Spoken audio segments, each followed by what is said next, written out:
এই যে দেখেন আমরা যাচ্ছি একটি দূরের রাস্তার দিকে। আসলেই কোনো কর্মকে ছোট করে দেখবেন না কেউ। হালাল কর্ম প্রত্যেকটাই খুবই গুরুত্বপূর্ণ, সম্মানজনক। অবশ্যই প্রত্যেকটা ব্যক্তিকে আল্লাহ তাআলা একজন আরেকজনের সাথে এরকমভাবে জড়িয়ে রেখেছেন। সবাইকে সবারই দরকার, কাউকে ছাড়া কেউ চলতে পারবে না।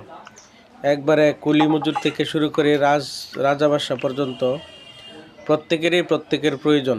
এটা আল্লাহ তাআলা একটা সিস্টেম করে দিয়েছেন, তাই কাউকে ছোট চোখে আমরা দেখব না। এই জন্যেই সবাইকে আমরা সম্মানের চোখে দেখব। হালাল কর্ম করা খুবই ভালো, সম্মানজনক।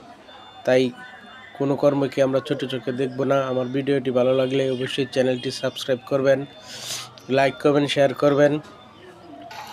সবাইকে অসংখ্য ধন্যবাদ। সবার প্রতি ভালোবাসা রেখে আজকের মতো এখানেই বিদায় নিচ্ছি। ভালো থাকবেন, ধন্যবাদ। আসসালামু আলাইকুম।